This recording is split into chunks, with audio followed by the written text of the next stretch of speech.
Hi friends, അങ്ങനെ മറ്റൊരു വ്ളോഗിലേക്ക് ഏവർക്കും സ്വാഗതം.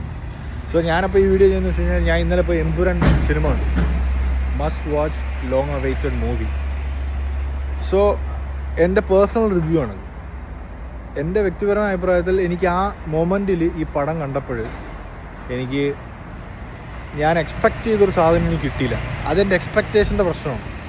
ഞാൻ ആക്ച്വലി പടം സെറ്റായില്ല എന്ന് വിചാരിച്ചു. പക്ഷേ പിന്നീട് ഇന്നിപ്പോൾ ഞാൻ പിറ്റേ ദിവസമായി രാവിലെയായി ഞാൻ ഇരുന്ന് ചിന്തിച്ചപ്പോഴത്തേക്കും അവരെടുത്തു വെച്ചേക്കുന്ന സാധനം എന്ന് വെച്ച് കഴിഞ്ഞാൽ ഒരു ഹോളിവുഡ് മോഡലിലൊരു മലയാളം മൂവിയാണ് എമ്പുരാൻ സിനിമ. ആ രീതിയിൽ ക്രാഫ്റ്റ് ചെയ്ത് അത്രയും സെറ്റാക്കി എടുത്തൊരു പടമാണ്. എനിക്ക് എന്തുകൊണ്ട് വർക്കൗട്ട് ആയില്ല എന്നുള്ളതിന് ഒരൊറ്റ റീസണേ ഉള്ളൂ. ആ BGM ഞാൻ എക്സ്പെക്റ്റ് ചെയ്തൊരു ലെവലിൽ വന്നില്ല. ബിക്കോസ് ഒരു എക്സാമ്പിൾ പറഞ്ഞു കഴിഞ്ഞാൽ പുലിമുരുകൻ പടത്തിൽ ആ മുരുക എന്നുള്ള BGM അടിക്കുമ്പോഴത്തേക്കും നമുക്കുണ്ടാകുന്ന ഒരു ഗൂസ്ബം ഫീലിങ് അതെനിക്ക് കിട്ടിയില്ല. BGMഉം മാസ് സീൻസ് എല്ലാം കൂടി കമ്പൈൻഡ് ആയിട്ട് വന്നത്.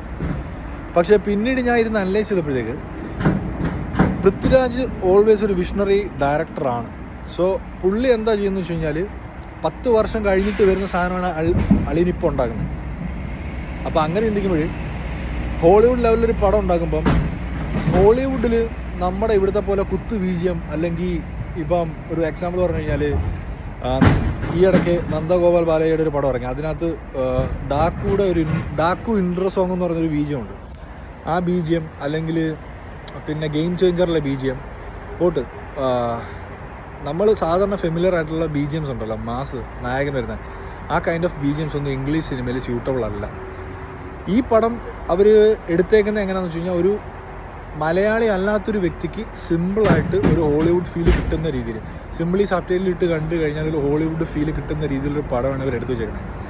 ആ പോയിന്റ് ഓഫ് വ്യൂവിൽ ഞാൻ പടത്തിനെ നോക്കുമ്പോൾ പടം 10 out of 10 ആണ്. ഇത് എൻ്റെ മാത്രം റിവ്യൂ ആണ്. പലർക്കും പല ഒപ്പീനിയൻസ് കാണും. ഓൾസോ ഞാൻ സോഷ്യൽ മീഡിയയിൽ നോക്കിയപ്പോൾ ഒരുപാട് പേര് നെഗറ്റീവ് റിവ്യൂസ് പറയുന്നുണ്ട്. ബിക്കോസ് ഞാൻ ഇന്നലെ എക്സ്പെക്റ്റ് ചെയ്ത അല്ലെങ്കിൽ ഞാൻ എക്സ്പീരിയൻസ് ചെയ്യാൻ ആഗ്രഹിച്ചൊരു സാധനം എനിക്ക് കിട്ടാതെ നിന്നപ്പോൾ ഞാൻ ഡിസപ്പോയിൻറ്റഡ് ആയി. ലൈക്ക് ദ സെയിം വേ അവരും ഡിസപ്പോയിൻറ്റഡ് ആയതുകൊണ്ടായിരിക്കും അവരുടെ ഫ്രസ്ട്രേഷൻ അങ്ങനെ വന്നത്. So this is my honest review.